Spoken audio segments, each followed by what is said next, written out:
네, 이번 시간은 얘 왜 이러는 걸까요? 시간입니다.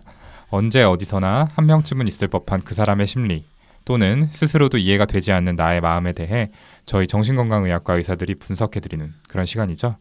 오늘 참석한 저희 멤버들 소개로 시작해 보겠습니다. 예, 안녕하세요. 김지용입니다. 네, 안녕하세요. 손정현입니다. 안녕하세요. 허기영입니다. 네, 그리고 저는 이 시간 사회 맡은 오동훈입니다. 오늘 윤희우 선생님 안 보이시네요. 일부러 휴 안 되는 시간 잡은 거 아니었어요?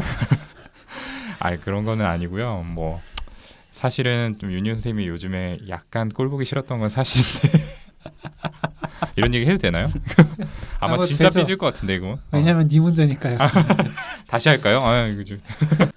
네, 이번 녹음은 사실 정현이랑 희우랑 저랑 셋이서 녹음을 하려고 했던 건데 그날 녹음실 예약이 좀 안 돼가지고 날짜가 바뀌는 바람에 결국 희우가 빠지게 됐네요. 공교롭게도. 네, 사회자 한다고 또 엄청 들떠 있었는데 좀 아쉽습니다.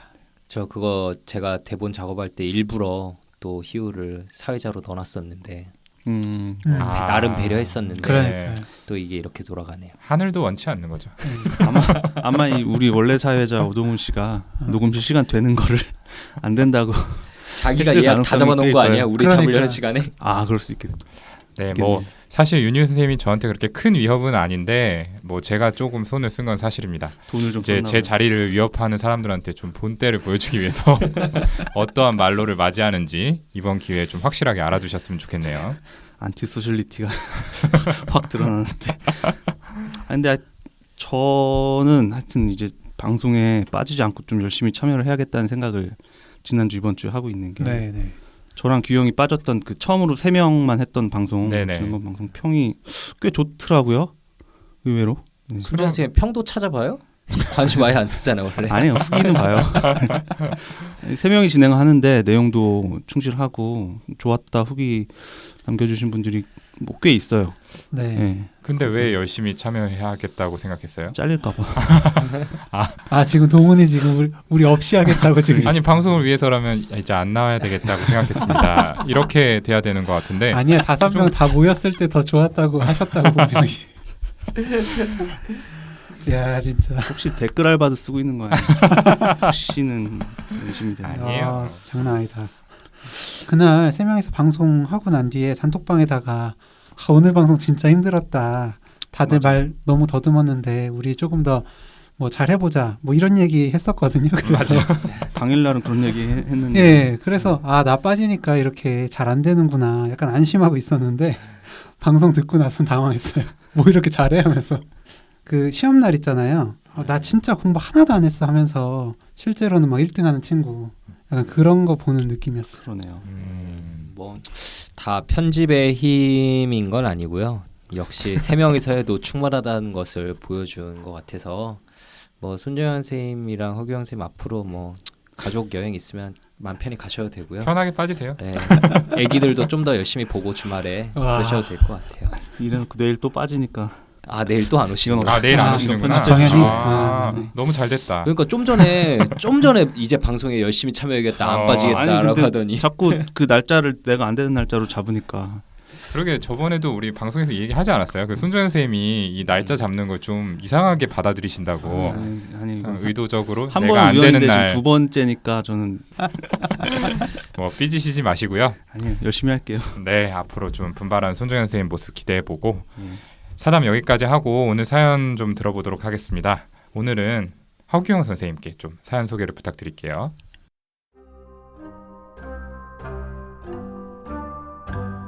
안녕하세요. 뇌부자들 잘 듣고 있습니다. 궁금한 점이 있어서 연락을 드립니다. 저는 기본적으로 사람을 좋아하는 성격입니다. 그런데 가끔 도가 지나칠 때가 있는 것 같아서 이런 행동의 기저에는 어떤 이유가 있는 건지 알려주시면 감사하겠습니다. 저는 처음 만나는 사람에게도 제 얘기나 심지어 심각한 고민거리도 스스럼 없이 막 얘기하고 마음이 편해지는 성격입니다. 그런데 공적인 자리에서도 예를 들면 면접 같은 어느 정도 격식이 필요하고 감출 필요가 있는 자리에서조차 저의 허물을 스스로 털어놓으면서 결국 저에 대한 이미지를 스스로 깎아내리는 것처럼 느껴집니다. 평소 낯선 사람을 만나서도 그냥 제 모습을 가식 없이 오픈하는 것이 마음 편하다고 생각했고, 주위 가까운 친구들도 저에게 겉과 속이 같다, 항상 그때그때의 감정을 솔직하게 표현한다, 이런 말들을 해줍니다. 주위의 친구들은 나이가 들면서 마음에 없는 말도 다른 사람들에게 자연스럽게 나올 때가 있다면서 서글프게 이렇게 털어놓을 때가 있는데, 저는 그런 점이 잘 안 돼서 사회생활에 문제가 되는 것 같습니다. 남들에게 필요 이상으로 스스로에 대한 많은 정보를 오픈하는 저, 많이 상처받고 부딪히는 방법밖에 없나요? 혹시 어떤 더 깊은 원인이 있는 행동인지 알려주시면 감사하겠습니다.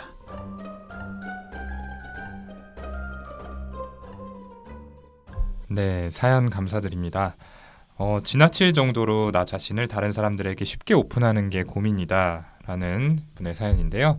다들 좀 어떻게 들으셨나요? 사연 이렇게 읽으면서 저도 좀 예전에 고민했던 부분이긴 하거든요. 사람들한테 나에 대해서 얼마나 얘기를 해야 되는지. 그 대학교 입학하고 1, 2학년 때도 그랬고, 정신과 이제 전공의 수련하면서도 고민을 많이 했어요. 사실 저는 좀 오픈을 잘 못하거든요. 네, 규영이 자기 얘기 진짜 안 하죠. 네. 그래도 비밀에 요즘은 쌓인 좀 남자. 하지 않나요? 베일에 쌓인 남자. 충청도 남자라서 갑자기 지역색을 의문스러운 충청도 남자. 속내를 알 수가 없어요. 근데 저는 제 얘기를 안 하는 것뿐만 아니라 그냥 얘기를 안 하는 거예요. 얘기를 안 하고 핸드폰 게임을 조용히. 뭐 하나 이렇게 딱 보면은 네, 어쨌든 그런 편이긴 한데, 대학 초에는 뭐 인간관계에서 했던 고민이나 또 정신과 전공의 수련 중에는 면담 중에 환자에게 얼마나 오픈해야 되는지 이런 고민들을 했었거든요. 그런 고민들이 떠올라서 공감하면서 좀 들었습니다. 네. 저도 비슷한 느낌이 있었고, 또 저도 공감된 점이 또 있었던 게, 그 사적인 관계에서 제가 어렵지 않다고 느껴지는 자리나 제가 그냥 편한 사람들한테는 여기까지는 내 마음을 오픈을 하고 이 다음에 여기서부터 좀 가려야겠다, 그렇게 생각을 안 하고 그냥 정말 막 편하게 말하는 편이거든요. 내가 그렇게 하면 서로 솔직해지고, 그러다 보면은 편한 사이가 더 편하고 가까운 사이가 될 수 있으니까 대체로는 좋은 점이라고 생각을 하긴 하는데, 분명히 그렇지 않을 때도 있어요. 가까운 사이여도 어느 정도 이렇게 가리고 마스킹을 하는 게 서로한테 바람직한 상황이 분명히 있긴 있거든요. 내가 의도치 않게 상대방 기분을 상하게 할 수도 있고, 또 이제 사회생활 하다 보면 조금 이제 뭐 업무적인 관계나 그러면 좀 이렇게 제기도 하고 연기도 해보고 해야 될 때가 있는데, 그걸 잘 못해서 손해를 볼 때도 있었던 것 같고요. 네, 저는 뭐 좀 지금 앞서 말한 허규영 선생님이나 손재현 선생님 두 분의 얘기에도 좀 다 공감할 수 있었던 게, 제가 예전에는 속마음을 진짜 많이 이야기하지 않는 편이었어요. 그냥 뭐 두루두루 지내는 편이라서 뭐 아직 친하지 않은 사람들하고 이야기할 때는 거의 제 이야기 안 하고 뭐 낯을 가린다고 해야 되나? 그래서 뭐 처음 보는 사람한테는 제 이야기를 잘 안 하다 보니까 친해지는데 시간도 좀 많이 걸리고 그랬던 것 같은데, 예전에는 확실히 그랬는데 시간이 가면서 또 지금은 많이 바뀐 것 같아요. 아마 이제 최근 몇 년 사이에 절 만났던 분들은 지금 한 이야기 들으면 제가 뭐 말도 안 되는 얘기를 하나 이런 생각을 하실 것 같기도 한데, 지금 이분들도 웃으시는 거 보니까 요즘은 제 이야기를 많이 하거든요. 저도 제가 왜 이렇게 바뀌었는지는 잘 모르겠는데, 어쨌든 제 예전 모습이 생각나서 이 사연자분은 대체 왜 처음 보는 사람들한테까지 자신을 이렇게 오픈하는 이유가 뭘까에 대해서 더 궁금해지기도 했어요. 뭐 지금부터 이제 각자 생각난 것들이 있으면 한번 이야기를 해볼까요? 네. 네. 뭐 어떤 상황에 남들한테 내 이야기를 하는가, 이런 상황에 대해서 좀 생각을 했거든요. 뭐 사연처럼 처음 만나는 사람한테 내 이야기를 하는 그런 자리가 뭐가 있나 생각을 해보면 소개팅 자리가 좀 대표적인 것 같은데요. 네. 뭐 저는 해본 적은 없는 것 같은데. 수줍게 거짓말을 하시네요. 네. 깨알 같네요. 한두 번 정도 한 것 같습니다. 어쨌든 그 상대방이 진짜 내 스타일이 아니면은 사실 그 사람이 어떤 사람인지 뭐 알고 싶지도 않고 내 이야기도 별로 하지 않고 그냥 뭐 시간만 때우다가 헤어지겠죠.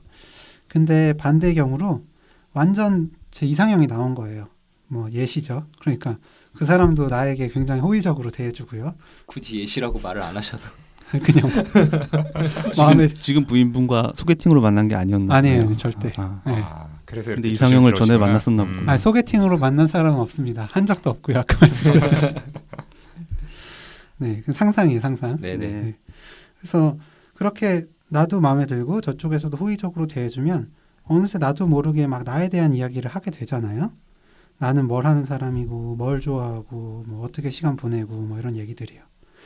그러니까 제가 이 소개팅 상황을 말씀드린 건 나에 대해서 상대방에게 오픈하는 건 결국 이제 상대방의 관심을 얻기 위한 그런 행동이다라는 거에서 말씀을 드린 겁니다. 그렇죠. 그런데 지금 이 사연자분의 경우에 문제가 되는 게 모든 상대방에게 그리고 그러지 말아야 될 자리에서까지 자신을 숨김없이 오픈하는 모습을 보인다. 이게 고민이다. 이렇게 얘기를 하셨잖아요. 네. 그러면 이 부분은 모든 사람들로부터 관심을 얻기 위한 행동이다. 이렇게 봐도 되는 걸까요? 어려운 질문인데 그 모두로부터 관심을 받으려 노력하는 성격 타입 저희가 전에도 방송에서 얘기한 적 있잖아요. 그 연극성 인격 성향을 가지신 분들이 무의식적으로 그 상대에게 관심과 호감을 얻으려 하고 뭐 대화의 중심을 다 나에게 맞추고 싶은 목적으로 자신을 많이 오픈하는 모습을 보이죠. 만약 이 사연자분께서 여러 사람과 어울릴 때 주로 이제 내가 화제와 관심의 중심이 되는 것을 좀 편하게 생각하고 자연스럽게 느끼시는 편이라면은 연극성 성격의 한 측면이지 않을까 생각해 볼 수도 있을 것 같아요. 그 두 사람 얘기 듣고 보니까 저는 미처 생각 못했었던 부분인데 그럴 수 있겠다는 생각이 듭니다. 저는 이제 사연 들으면서 조금 다른 측면의 생각을 먼저 했었는데요. 어떤 특정한 상황에서 느끼는 불안이 높아서 나도 모르게 내 얘기를 많이 오픈하게 될 수 있다고 생각을 했습니다. 우리가 대화를 할 때 특히 아직 많이 서로 잘 모르고 친밀하지 않은 관계인 사람하고 얘기를 나누다 보면은 어떤 공통의 화제가 아무래도 적고, 그러니까 잘 모르니까 대화가 이렇게 잠시 끊기는 순간이 더 잘 생기잖아요. 네, 그쵸. 그런 순간이 네. 있죠. 이럴 때 뭐 누구나 그 순간에는 일시적으로 어떤 심리적인 불편감, 불안감을 느끼게 되는데 이분 같은 분들은 이런 상황에서 침묵, 어색감 이런 것들에 그런 초조함, 불안을 더 많이 심하게 느끼는 성향이 있을 수 있겠다는 생각을 했습니다. 아까 규영이가 소개팅 얘기했는데 저는 뭐 그 얘기도 맞지만 상대방이 마음에 들고 안 들고를 떠나서 이거 제 경험이에요. 그 자리를 이렇게 뭔가 매끄럽게 분위기를 좋게 이끌어 나가야 된다는 부담이 당연히 있잖아요. 있죠. 그래서 말이 끊기게 되면은 저는 제 얘기를 더 많이 했던 것 같거든요. 네. 그래서 이런 생각이 들었던 것 같고. 좀 소개팅 많이 해보신 분의 말이 더 맞겠죠. 네. 무슨 얘기? 그럼 규영이 말이 맞는 건데. 아, 저요? 손정현 선생님 말이 되게 설득력 있게 들리네요. 음. 이게 아마 예. 경험 바탕으로 하다 네. 보니까. 너희 나만큼 많이 해봤냐? 정작 결혼 와. 소개팅으로 안 살았습니다. 했잖아요. 아 괜찮아요. 제 와이프는 이 방송 별로 안 들어서. 음. 아무튼 이럴 때 원래 얘기로 돌아가서 이럴 때 그런 상황을 어떻게든 조금 빨리 바꾸고 싶은 그런 마음이 드니까 얘기를 이제 뭐라도 해야 되는데 아무래도 이렇게 비교적 빨리 떠올리기 쉬운 그런 이야기거리는 내 얘기겠죠. 내 관심사, 내 얘기. 그렇다 보니까 거기에 관한 얘기를 많이 하게 될 수 있다는 생각이 들고요. 그러니까 정리하면은 이제 침묵이나 어떤 어색한 상황에 대한 일종의 사회적인 불안이 높아서 그 불안에 따른 행동으로서의 어떤 이 사연자분 말씀한 과도한 자기 오픈을 하게 될 수 있다는 이야기입니다. 네.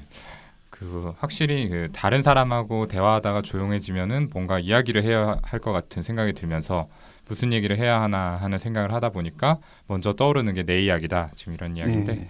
그렇게 생각해 볼 수도 있을 것 같아요. 실제로 주위에서도 종종 이런 분들을 본 것 같거든요. 그래서 모임 자리가 조용해지면은 뭔가 이 침묵을 깨야 된다는 압박감 때문에 분위기를 띄우려고 더 오버해가지고 이야기를 하는 거죠. 그런 사람들 한 명씩 있죠. 네. 가끔씩. 예. 생각해 보면 저도 어떨 때는 좀 그런 모습이 되는 것 같기도 해요. 이제 원래 제 모습은 평상시에 모임 자리에서 굉장히 조용히 있는 편이거든요. 왜 웃으시죠?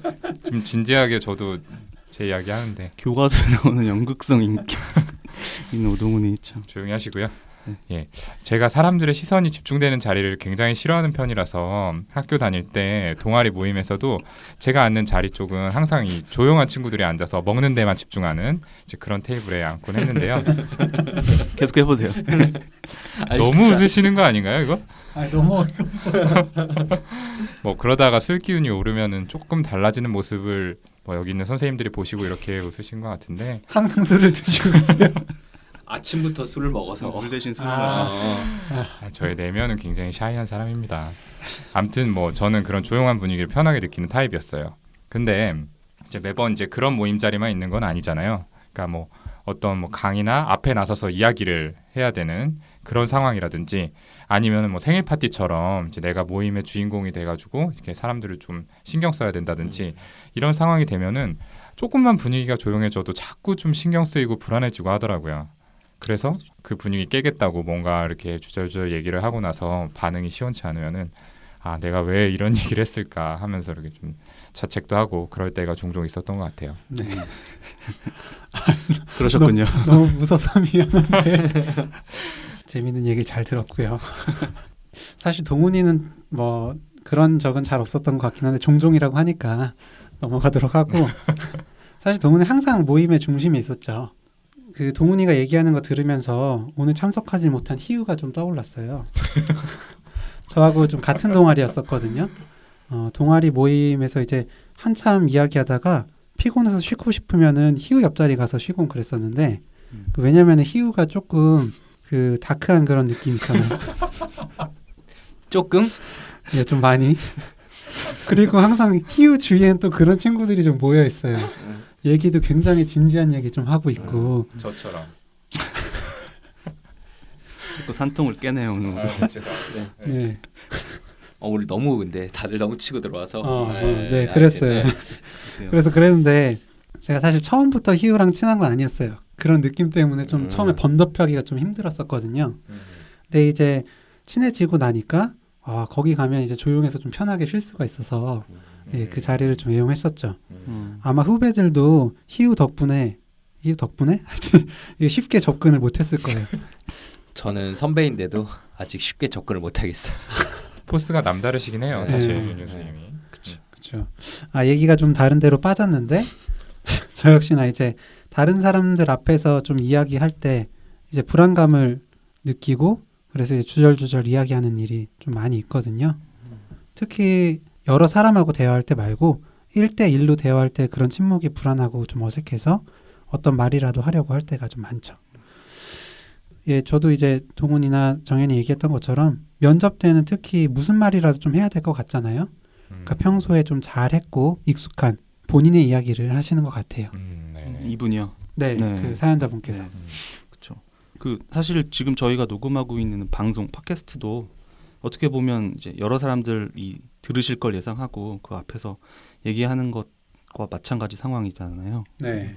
그러다 보니까 뭔가 할 말이 없고 다들 이렇게 녹음 중에 뭔가 조용해지는 그런 순간이 있으면 한마디씩 던지고는 하는데 나중에 들어보면 내가 왜 여기서 이런 말을 했지 하고 정말 창피한 이불킥을 하고 싶은 기분이 저는 많이 있었습니다. 네, 맞아요. 좀 공감이 되는데 이제 조금 어떻게든 살려보려고 막 다들 아무 말이나 한마디씩 던지다가 진짜 두서가 없어져가지고 이러다 방송 망하겠다 싶었던 적이 있었죠. 네.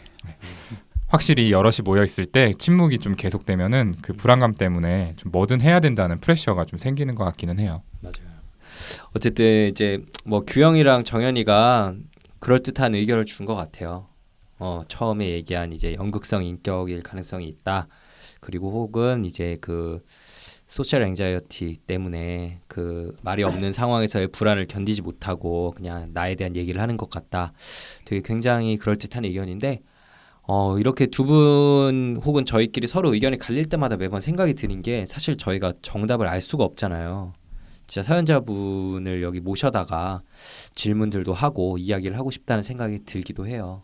근데 저는 지금 이제 두 분이 주신 가설하고 또 다른 생각이 좀 든 게 영어로 좀 긴데 진단명이 Disinhibited Social Engagement Disorder 탈억제성 사회관여장애라고 아마 그 청취자분들 중에 정신과 의사나 심리 전공하시는 분들 아니시면 들어본 적 없는 진단명일 것 같아요. 네, 이게 또 DSM-4에는 없었다가 5에 또 새로 생긴 맞아요. 거라서 네네. 더 그러셨을 것 같고요.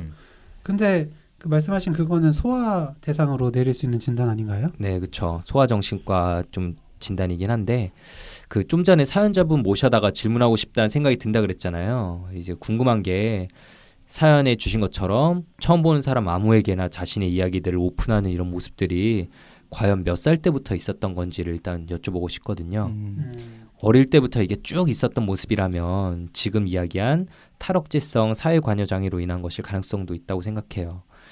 이게 어떤 진단인지 간단하게 설명드려보면 저희가 얼마 전에 이제 애착에 대한 방송을 한 적이 있었잖아요. 어릴 때 학대나 방임 등 여러 가지 사유들로 인해서 그 양육자하고 건강한 애착을 맺지 못하면은 많은 경우에 있어서는 이제 타인들과 친밀한 관계를 잘 맺지 못하는 외톨이 같은 사람으로 자라나게 돼요. 그런데 아주 일부 경우에서는 그와 완전히 반대의 모습을 보이게 돼서 보통 그 어린아이들이 처음 보는 어른하고 만나면 낯을 가리고 피하는 게 정상인데 반해서 이런 아이들은 모든 사람들 그리고 처음 보는 성인들에게도 원래 알고 있던 가까운 사이인 것처럼 막 말도 하고 막 그 스킨십도 서슴없이 하고 이렇게 친근하게 지낸다는 거죠. 네. 그러니까 이제 사람을 피하거나 오랫동안 안정적인 관계를 맺지 못하는 것뿐만 아니라 오히려 부적절하게 암호하거나 친밀한 듯 행동하는 것도 이런 애착장애의 일종일 수 있다는 거네요. 저도 지금 지용 형 얘기한 그런 아이들을 예전에 소아정신과 진료실에서 봤었던 기억이 나요. 그 보호자 엄마하고 애착 유형 검사하기 위해서 아이만 진료실에 남기고 부모님은 나가 계시도록 하면은 대부분 아이들은 갑자기 이제 모르는 의사 선생님들과 이렇게 둘이 진료실에 남겨져 있는 그런 상황이기 때문에 당연히 불안해하고 불편해하는 법인데 이 탈억제성 사회관여 장애 아이들은 이 엄마가 나간 거는 전혀 신경 안 쓰고 교수님 그리고 옆에 있던 저한테 먼저 말을 계속 걸어오면서 그 안에서 막 신나게 잘 놀아서 속으로 놀랐었던 기억이 납니다. 네, 맞아요. 저도 봤었는데 오히려 보호자 있을 때보다 더 친밀하고 활발하게 있기도 해요. 막 들어오자마자 교수님한테 안기거나 막 무릎에 앉으려고 하고 뭐 이런 모습들도 좀 기억에 남네요. 하지만 저는 이분이 사연에서 기본적으로 사람을 좋아하는 분이라고 말씀을 하셨잖아요. 네. 아마 양육자와 어느 정도 그래도 안정된 애착을 형성하셨던 분이 아닌가 싶어요. 그렇지 않다면은 이런 사람에 대한 기본적인 신뢰는 어렵지 않을까 하는 생각이 들어서 좀 앞에 이야기했던 뭐 관심받고자 하는 성격적 특성이나 불안을 해소하려는 이런 목적이 좀 더 맞지 않을까 하는 생각이 듭니다. 네. 이렇게 오늘 녹음에 참가한 저희 멤버들이 각자 다 다른 의견을 이야기를 해봤는데요. 이 사연자분이 왜 그러시는지에 대해 추정 진단만 얘기하고 끝내서는 안 되겠죠. 저희가 이야기했던 문제 원인에 맞춘 조언들까지 한번 말씀드려보도록 하겠습니다. 일단 저희가 첫 번째로 언급한 연극적 성격의 가능성이 맞다면 어떤 조언이 좋을지 제가 먼저 얘기를 좀 해볼게요. 자기 오픈을 많이 하는 게 그 내 존재를 좀 더 어필하고 뭐 호감과 관심을 얻고 싶은 욕구 때문이 크다고 생각되신다면은 그런 상황에서 내가 어느 정도 나를 오히려 감추는 모습을 보일 때 더 매력적으로 보일 수도 있다는 점을 떠올리면 좋겠어요. 미팅 자리에서 옆에서 각 잡고 있는 친구 같은 것도 이런 예가 될 수 있겠죠. 나를 좀 섣불리 오픈한다기보다는 어느 정도 감추고 나에 대한 호기심을 남겨두는 것이 오히려 관계에 도움이 될 수 있고요. 흔히들 남녀 관계에서 뭐 여자가 이렇게 좀 신비감을 유지하는 게 매력적이라는 얘기를 좀 하지만 사실 성별에 관계없이 해당되는 얘기가 아닐까 싶거든요.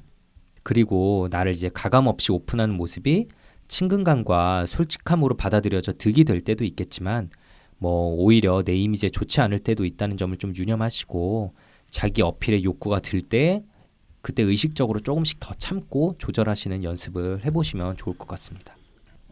저는 사연자분께 그 평소에 오픈을 어느 정도로 하시는지 그리고 또 오픈을 하셨다가 난처했던 경험은 뭔지 좀 자세히 듣고 싶어요. 제가 면접관으로 지원자들을 보는 경우가 종종 있거든요. 근데 저는 적당히 자기 이야기하면서 본인에 대해서 알려주시는 게 좀 그분에 대해서 이야기도 좋고 와 닿더라고요. 그 사연자분께서 부적절하게 오픈하는 것 때문에 자기의 이미지를 깎아내리는 것처럼 생각하신다고 말씀을 하셨는데 저는 실제로는 큰 문제가 없지만 먼저 다른 사람들이 나를 안 좋게 생각하진 않을까 이렇게 걱정하시는 게 문제가 아닐까 이렇게도 좀 생각을 해봤습니다. 네. 정말 오픈하는 것 때문에 문제가 되셨던 경험이 많고 또 그것 때문에 힘드셔서 이렇게 사연까지 보내셨던 거라면 얘 무슨 소리 하는 거야 싶으실 수도 있겠지만요.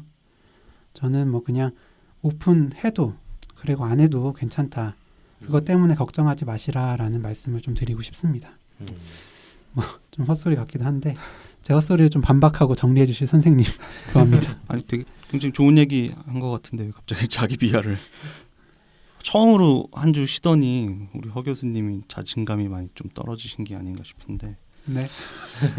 아까 일종의 사회적 불안 때문일 수도 있다고 저는 말씀을 드렸었는데 혹시 정말로 이 사연자분께서 내가 그런 성향이 많이 두드러지는 것 같다라고 생각이 드신다면 이 부분은 조금은 이제 반복적이고 의식적인 연습을 통해서 변할 수 있다는 말씀을 드리고 싶습니다. 대화가 끊어지는 상황을 겪을 때 먼저 이렇게 황급하게 말을 꺼내지 않고 그런 잠깐의 침묵을 그냥 편안하게 받아들이고 그냥 이런저런 생각을 떠오르는 대로 이렇게 해보는 연습이 효과가 있으실 거예요. 전에 그 서늘한 마음썰 방송 저희가 게스트로 나갔을 때 좀 비슷한 얘기를 했었는데 뭐 주제는 달랐지만요. 그 분석적인 면담을 저희가 할 때 이 침묵, 사일런스가 생길 때 아 이걸 어쩌나 뭐 불안해하고 걱정할 필요가 없고 그러니까 내담자가 얘기하고 싶은 마음이 들 때까지 기다리는 게 중요하거든요. 저희가 치료를 할 때 10분이고 20분이고 기다릴 때도 있어요 실제로. 물론은 이 일상적인 관계에서는 그런 상황까지는 될 리는 없고 몇 초, 몇십 초일 텐데 그런 어색한 침묵 상황에서 아 그냥 하고 싶은 말이 나나 상대방이 떠오를 때까지 뭐 굳이 아무도 말 안 해도 괜찮지 뭐 이런 생각을 떠올리시면서 좀 편하게 적응하시는 연습을 해보시면 좋을 것 같습니다. 네. 저도 사실 이 사연 처음 읽고 그 규영이랑 비슷한 생각이 들었었거든요. 그 이분을 직접 만나 뵌 건 아니지만 어떤 글 쓰신 내용들을 보면은 사회적인 판단력이 부족해서 뭐 진짜 엄한 자리에서 심하게 부적절한 얘기를 하는 분은 아니라는 생각이 들어요. 그렇죠. 그런 분은 이런 메일 보내시지도 않죠. 네네. 오히려 본인의 언행에 대해서 다른 사람들의 평가를 걱정하시는 부분이 너무 과한 게 좀 문제일 수도 있다 이런 생각이 드네요. 내가 너무 솔직했나라고 걱정했던 상황들 중에 많은 경우가 사실 이 정도 얘기는 괜찮지 뭐라고 스스로 생각하셔도 무방한 정도였을 수 있다는 거죠. 다른 사람들이 보기에도 물론 그랬을 거고요.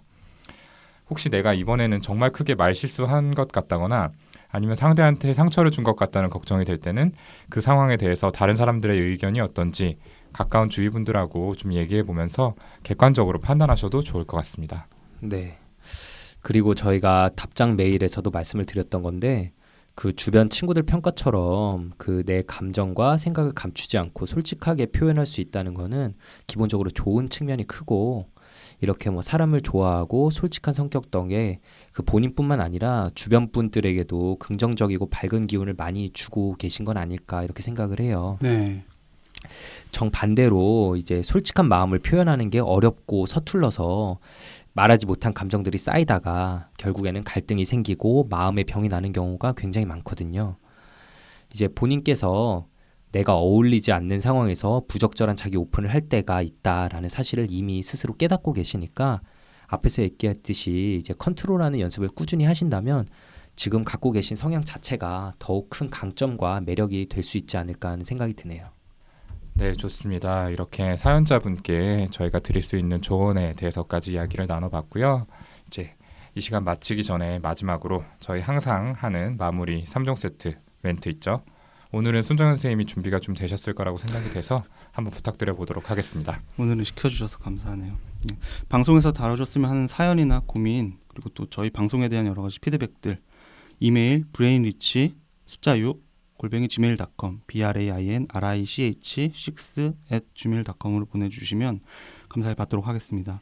또 저희가 페이스북 페이지 그리고 카카오톡에 플러스 친구의 계정을 만들어서 저희의 소식 그리고 방송에서 미처 하지 못한 자세한 이야기들을 올리고 있으니까 뇌부자들 검색하셔서 많이들 친구 추가 팔로우 해주셨으면 좋겠습니다. 그리고 휘겔리 다올리에서 제공하는 10억 턴 퍼스트 오일과 헤이즐넛 수제 비누 세트 이거를 오늘의 사연 채택자분한테 저희가 전달해드릴 예정이니까 저희가 혹시 나중에 선물 받을 주소지를 메일을 보내면 답을 해주시면 감사하겠습니다. 네, 그러면 오늘 얘 왜 이러는 걸까요? 시간 이걸로 마치고요. 저희는 다음번 정비소 시간에 더 재미있고 알차고 유익한 컨텐츠를 들고 다시 찾아뵙도록 하겠습니다. 감사합니다. 감사합니다.